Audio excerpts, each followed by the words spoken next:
मशहूर अभिनेता और एक बहुत ही नामी हास्य कलाकार राजपाल यादव को जब से जेल हुई है तब से चेक बाउंस का केस और एनआईए भारतीय मीडिया में और मेन स्ट्रीम की मीडिया में बहुत चर्चा में आ गया है। हर आदमी जानना चाहता है कि चेक बाउंस का केस क्या होता है, सेक्शन 138 क्या होता है, एनआईए एक्ट क्या होता है, राजपाल यादव को जो सज़ा हुई है वो किस ग्राउंड पे हुई है, राजपाल यादव के पास बचने के क्या क्या चांसेज हैं, और अगर कोई चेक आगे से डिजोनर होता है या किसी ने अपने ईएमआई कंपनी को या ईएमआई भरने के लिए या किसी दूसरी कंपनी को सिक्योरिटी के तौर पे चेक दे रखा है, पीडीएस चेक, तो क्या क्या स्टेप ले सकता है, उसी के बारे में बहुत सारे प्रश्न आ रहे हैं, बहुत सारे क्वेश्चन आ रहे हैं। तो मैंने एक छोटा सा वीडियो आप सभी के बीच में इन्फॉर्मेटिव वीडियो बनाने का प्रयास किया है और मैं कोशिश करूँगा कि इस वीडियो में राजपाल यादव के केस को मद्देनज़र रखते हुए एनआईए एक्ट और चेक बाउंस से संबंधित जितने भी लॉज हैं और जो सारे बेसिक रेफरेंसेज हैं वो यहाँ पे आप सभी के बीच में मैं शेयर कर पाऊँ। तो आइए इसको शुरू करते हैं और सबसे पहले समझते हैं कि एनआईए एक्ट क्या होता है, चेक बाउंस का केस क्या होता है और चेक बाउंस होने के बाद आपके पास क्या क्या रेमेडीज होती है, और जिस तरीके से राजपाल यादव के ऊपर केस हुआ है और वो जेल गए हैं तो उस केस में वो क्या स्टेप ले सकते हैं जिससे वो जेल से बाहर आ जाए आसानी से। तो सबसे पहले जो सेक्शन 138 होता है वो निगोशिएबल इंस्ट्रूमेंट एक्ट का सेक्शन है 138, निगोशिएबल इंस्ट्रूमेंट एक्ट, जिसको एनआईए एक्ट भी बुलाता है, और इसकी एक स्पेशल कोर्ट होती है। एनआईए एक्ट जो मैटर्स डील करता है वो जनरली फाइनेंस के मैटर्स होते हैं और सिविल नेचर के जो मैटर्स होते हैं और पैसे के लेन देन से संबंधित वो केस होता है उसी के बारे में। और जो उसका सेक्शन 138 डील करता है वो चेक बाउंस से डील करता है। मतलब अगर आपका चेक बाउंस हुआ तो आप जो केस रजिस्टर्ड करवाएंगे वो केस एनआईए एक्ट के सेक्शन 138 के अंदर में डील होगा। चेक बाउंस से संबंधित जो धाराएं हैं उसमें क्या आपको सज़ा हो सकती है, कितने दिन की सज़ा हो सकती है और उसमें बचाव के क्या आपके पास रेमेडीज हैं, वो सारे निगोशिएबल इंस्ट्रूमेंट एक्ट के सेक्शन 138 में बताया गया है विस्तार रूप से। तो जैसे कि आप सभी को पता है कि मुरली प्राइवेट लिमिटेड करके एक कंपनी थी जिसका दिल्ली में वो फाइनेंस कंपनी है, और सन 2005-6 के लमसम में राजपाल यादव ने उस कंपनी से 5 करोड़ रुपए का लोन लिया था। और 5 करोड़ रुपए का लोन लेने के बाद उस कंपनी के पैसे लेके फिर उन्होंने मूवी बनाई अपनी वाइफ राधा देवी के साथ। राधा यादव उनकी वाइफ का नाम है, राजपाल यादव की, और अपनी वाइफ के साथ मिलकर फिल्म का उन्होंने प्रोडक्शन किया। हालांकि वो फिल्म बहुत ज़्यादा नहीं चली और उनको काफ़ी लॉस हुआ उस मूवी के चलते। तो वो जो चेक कंपनी को उन्होंने दे रखा था एज सिक्योरिटी, तो वो चेक बाउंस हो गया और उसी चेक में इनको 2013 में भी 4 दिनों के लिए जेल हुई थी। हालांकि वो बाद में बेल पे बाहर आ गए थे और दोबारा से वो कई बार उनको कोर्ट ने टाइम दिया, लेकिन कई बार टाइम देने के बाद भी वो उस अमाउंट को नहीं पे कर पाए, इसीलिए उनको फिर से 6 महीने की जेल हो गई है। तो आइए समझते हैं कि चेक बाउंस का ये जो केस होता है ये क्या होता है और इसमें बचने के क्या क्या चांसेज हैं। तो सबसे पहले मैं एक बात आप सभी के बीच में डिस्कस करना चाहता हूं कि देखिए, चेक बाउंस के केस को लेके एक छोटा सा मिसकंसेप्शन कहिए या मिसअंडरस्टैंडिंग कहिए या गलत जानकारी कहिए। चेक बाउंस का मतलब हमेशा ये लोग समझते हैं कि कोई चेक आपने दिया और बाउंस हो गया ड्यू टू इनसफिशिएंट बैलेंस। मतलब आपके अकाउंट में पैसा नहीं है तो सिर्फ पैसा नहीं होना ही चेक बाउंस होने का आधार नहीं होता है। चेक बाउंस होने के कई सारे आधार हैं, जिसमें पहला ये आधार होता है या कारण होता है कि चेक बाउंस हो गया ड्यू टू इनसफिशिएंट बैलेंस। अगर आपके अकाउंट में पैसा कम है तो आपका चेक बाउंस हो गया। दूसरा एक होता है कि उसमें रॉन्ग डेट मेंशन की गई है। जैसे समझिए कि अभी 2026 चल रहा है, किसी ने 2025 लिख दिया बाय मिस्टेक और वो चेक हम अपने बैंक में प्रेजेंट करते हैं तो वो भी चेक बाउंस हो जाता है और वापस आपको आता है, उसमें रीजन लिख के आता है कि due to wrong date mentioning on the cheque. तो ये this cheque has been bounced और वो आपको वापस कर दिया जाता है। तो सिर्फ मनी का इनसफिशिएंट होना, अकाउंट में बैलेंस इनसफिशिएंट होना एक कारण नहीं है, इसके पीछे चेक बाउंस होने के कई सारे कारण होते हैं, जिसमें पहला होता है चेक बाउंस का कारण। दूसरा होता है कि जो रॉन्ग डेट मेंशन होती है वो भी एक तरीके से चेक बाउंस होने का आपको एक आधार होता है। तीसरा एक और कारण है कि अगर आपने अमाउंट गलत तरीके से लिखा हुआ है या गलत अमाउंट भरा हुआ है। देखिए, हम लोग जब आप चेक भरते हैं तो चेक में आपको 2 तरीके से अमाउंट लिखना होता है। जैसे 5000 आप पैसा किसी को पे करना है तो आप वर्ड में 5000 लिखते हैं, उसके अलावा इंग्लिश या हिंदी में 5000 लिखना होता है। अगर आप हिंदी में लिखते हैं तो 5000 और अंग्रेजी में लिखते हैं तो 5000। अगर वहाँ पे आपने स्पेलिंग मिस्टेक की हिंदी में या अंग्रेजी में भी, या आपने जो अमाउंट है उसमें कुछ और लिखा हुआ है और वर्ड्स में कुछ और लिखा हुआ है, तो उसके चलते भी आपका चेक बाउंस हो सकता है।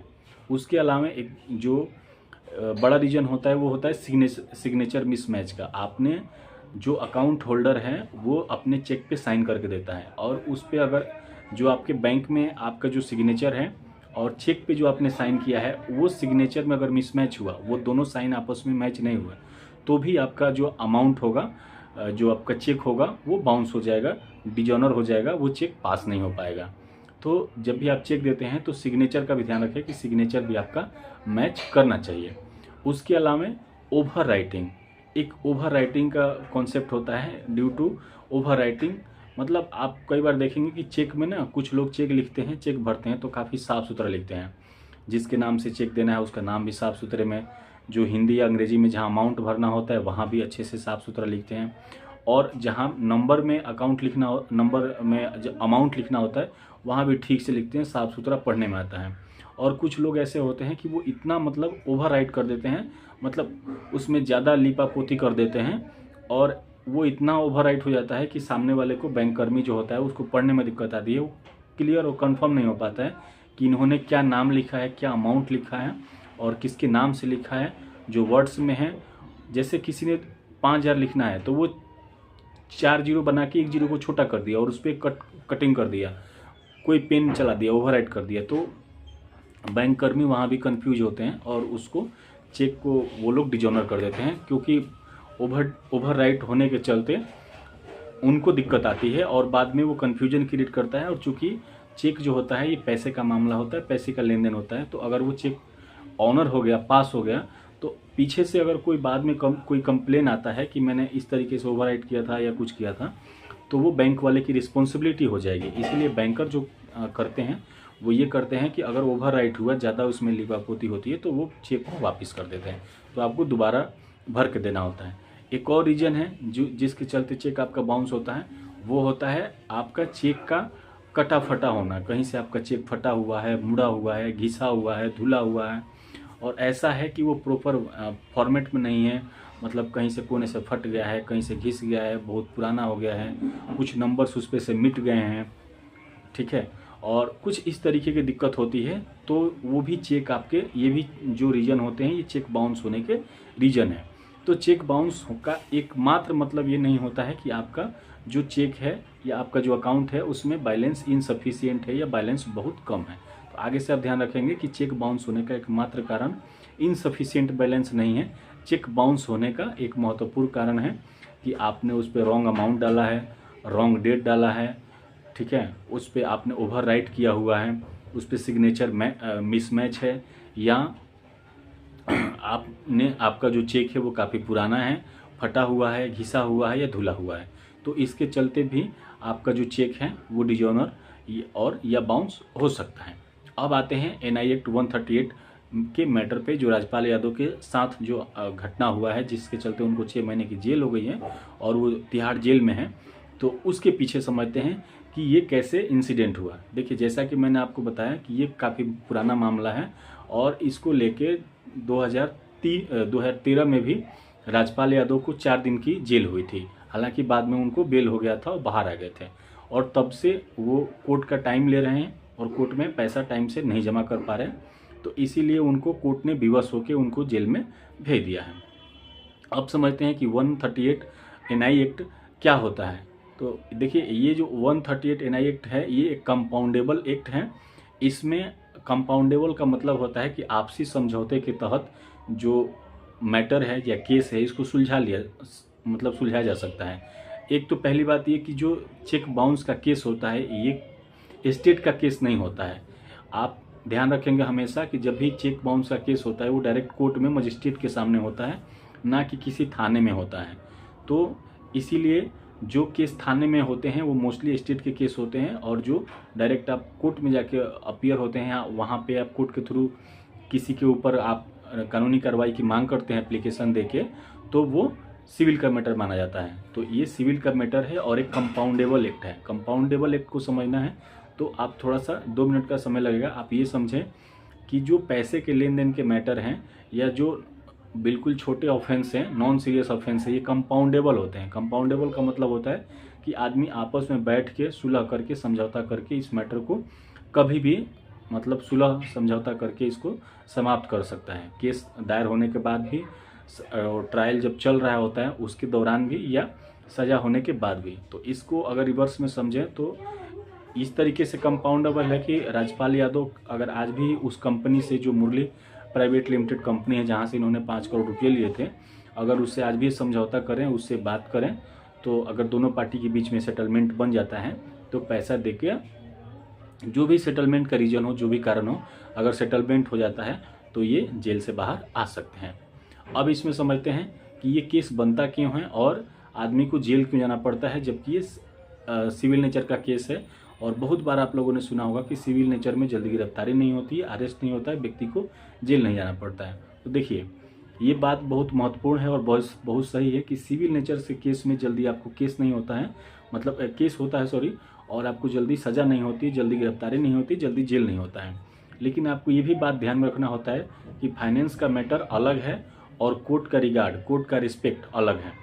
आपका चाहे ऑफेंस छोटा से छोटा हो, चाहे बड़ा से बड़ा हो, आपको कोर्ट का हमेशा सम्मान करना है, जज साहब का सम्मान करना है, कोर्ट के आदेश को वैल्यू करना है, उसको रिगार्ड करना है, उसको फॉलो करना है। अब आप बार बार कोर्ट से समय ले रहे हैं और अगली डेट पे अपीयर होकर आप ना तो पैसा दे रहे हैं और ना ही सामने वाली पार्टी से कंप्रोमाइज़ कर रहे हैं, और आप कोर्ट के आदेशों का बार बार अवहेलना कर रहे हैं, तो वो कोर्ट का अपमान होता है। ठीक है, तो कंटेम्प्ट ऑफ कोर्ट भी एक बहुत बड़ा चीज़ होता है। कोर्ट के आदेश का अवहेलना करना, आपको जो आप जिस ऑफेंस में गए हुए हैं, जो ऑफेंस आपके ऊपर एलिज्ड हैं, उसमें अगर कोर्ट का अगर अपमान करते हैं तो उससे बड़ी सज़ा आपको मिल सकती है। और कई बार देखा जाता है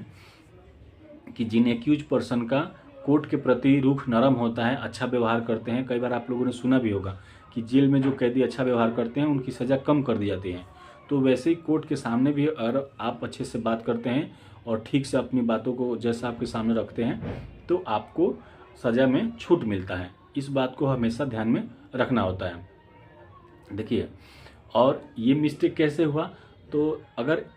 इस राजपाल यादव के केस को ही समझें या इसके जगह पे किसी और को केस को समझें, तो जनरली चेक बाउंस के केस में आपको गिरफ्तारी नहीं होती है, जल्दी सज़ा नहीं होती है। लेकिन इसमें मिस्टेक क्या हुआ, जब भी किसी व्यक्ति ने अगर आपको चेक दे रखा है या आपने किसी को चेक दे रखा है और चेक अगर वो बाउंस हो गया, तो जो चेक धारक है, जिसने चेक दिया हुआ है, उस व्यक्ति को चेक बाउंस होने के 1 महीने के भीतर एक लीगल नोटिस देना होता है। अपने एडवोकेट्स के थ्रू आप उस व्यक्ति को एक लीगल नोटिस भेजेंगे, और जिस भी व्यक्ति को वो लीगल नोटिस मिलेगा, चेक बाउंस होने के 1 महीने के भीतर आपको लीगल नोटिस भेजना होता है। ठीक, और जैसे ही चेक बाउंस का लीगल नोटिस आप भेजते हैं, तो जिस व्यक्ति ने लीगल आपको चेक इशू किया था, उसको विदिन 15 डेज, 15 दिन के भीतर उस चेक का रिप्लाई देना होता है, और उसमें प्रॉपर उसको रीजन एक्सप्लेन करना होता है कि क्यों ये चेक बाउंस हुआ और इसके बाउंस होने के बाद आप कौन सा स्टेप ले रहे हैं, आप क्या कर रहे हैं। तो ये मिस्टेक इसमें हुआ है। ठीक है, और चूँकि मैंने पहले बताया कि ये कंपाउंडेबल केस हैं, तो कंपाउंडेबल केस में आप आपस में बैठ के सेटलमेंट भी कर सकते हैं। दूसरा, ये जो 138 एक्ट है, ये एक बेलेबल ऑफेंस है। बेलेबल ऑफेंस का मतलब होता है कि आपको सज़ा हुई तो आप बेल भी ले सकते हैं, जज साहब के सामने खड़ा होकर जमानत भी ले सकते हैं अपने अधिवक्ता के माध्यम से, और बहुत ज़्यादा मैंडेटरी नहीं है कि आपको जेल में ही रहना पड़े। तो आप इसमें बेल अप्लाई करेंगे, आपके वकील साहब बेल फाइल करेंगे, जज साहब सुनवाई करेंगे, और अगर आपका वैलिड रीजन बनता है, बेल के बहस में अच्छा आर्गूमेंट होता है, तो आपको बेल भी मिल जाएगी। अब कुछ लोग पूछ रहे थे कि सेटलमेंट का क्या चांसेज है, तो भाई सेटलमेंट दोनों पार्टियों के बीच में करना है, और मैंने जैसे पहले बताया कि ये कंपाउंडेबल ऑफेंस होता है 138 का। तो अगर दोनों पार्टियों में सेटलमेंट बन गया तो वो सेटलमेंट की कॉपी दोनों जज साहब के सामने पेश कर देंगे, कोर्ट में पेश कर देंगे, तो ये केस को ख़त्म भी किया जा सकता है। एक चीज़ जो बार बार कॉमन क्वेश्चन पूछा जा रहा है कि 138 में चेक बाउंस के केस में कितने दिन की सज़ा होती है। तो देखिए 138 section of negotiable instrument act यानी कि एनआई एक्ट 138 में आपको जो सज़ा होती है मैक्सिमम पनिशमेंट 2 साल की होती है। मिनिमम कुछ भी हो सकती है, मैक्सिमम आपको पनिशमेंट जो होगी वो 2 साल की होगी, प्लस जितने अमाउंट का चेक है उसके डबल आपको पे करना पड़ सकता है। जैसे राजपाल यादव का केस है तो इसमें राजपाल यादव को सज़ा जो हुई है वो 6 महीने की हुई है, लेकिन इसमें मैक्सिमम पनिशमेंट जो है section 138 of negotiable instrument act मतलब एनआई एक्ट के सेक्शन 138 में जो मैक्सिमम पनिशमेंट का जो प्रावधान है कॉन्स्टिट्यूशन में कानून की किताब में वो 2 साल की है, लेकिन इनको जो पनिशमेंट हुआ है वो मात्र 6 महीने का हुआ है। और प्लस में क्या हो सकता है, तो जो अमाउंट जिस अमाउंट पे केस चल रहा है यानी कि 5 करोड़ रुपए का मामला है, शुरुआत में आपने लोन कितने पे लिया था, 5 करोड़ का लिया था और चेक कितने का दिया था, 5 करोड़ का, तो वो डबल आपको देना पड़ सकता है। तो कोर्ट में ये हो सकता है कि आपको मैक्सिमम 2 साल की सज़ा हो सकती है या जो अमाउंट है चेक का उसके डबल आपको पे करना पड़ सकता है, और कई केस में दोनों भी हो सकता है, यानी 2 साल की सज़ा और 5 करोड़ का आपको पेमेंट करना भी पड़ सकता है, दोनों हो सकता है।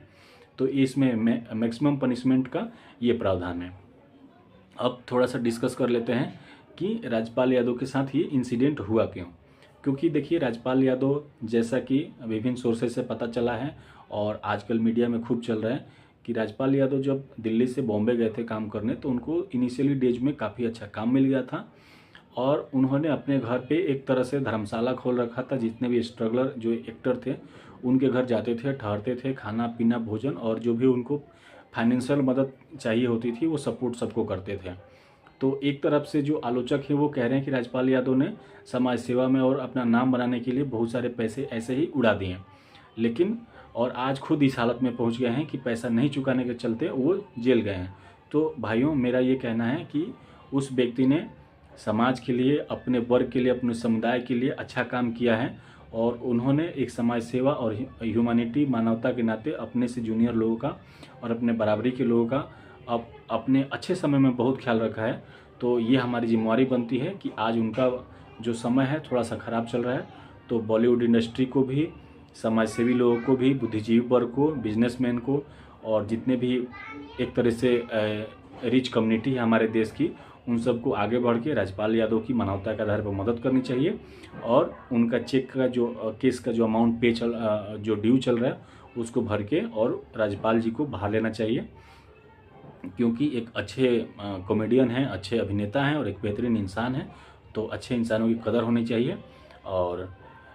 मानवता के नाते हम लोग को ऐसा स्टेप लेना चाहिए कि आगे किसी ऐसे अभिनेता को, किसी अच्छे दिल इंसान को, नेक दिल इंसान को इस तरीके से जेल के अंदर न जाना पड़े और अपने परिवार से दूर ना रहे, अपनी इंडस्ट्री और अपने बिजनेस व्यवसाय से दूर ना रहे। तो ये वीडियो थोड़ा सा लंबा हुआ, लेकिन आप सभी को मैंने एक पॉइंट समझाने का प्रयास किया है। आशा करता हूँ कि मैं अपने प्रयास में सफल रहा हूँगा। अगर कहीं कोई दिक्कत लगता है, कोई कमी रह जाती है जहाँ मेरा ध्यान नहीं गया हो, तो आप लोग ज़रूर कमेंट बॉक्स में बताइएगा। आप सभी ने वीडियो को लास्ट तक देखा, इसके लिए बहुत बहुत आभार। मिलते हैं नए वीडियो में और तब तक एक और जानकारी शेयर कर दूँ कि मैं अपने इसी YouTube चैनल पे प्रत्येक दिन रात में 8 बजे लाइव होता हूँ और आप सभी से लॉ के और पर्सनल फाइनेंस के विभिन्न टॉपिक पे आप सभी से लाइव बातचीत करता हूँ। तो आप सभी कोशिश करें कि प्रत्येक दिन रात्रि 8 बजे हमें लाइव में जरूर ज्वाइन करें। धन्यवाद। जय हिंद।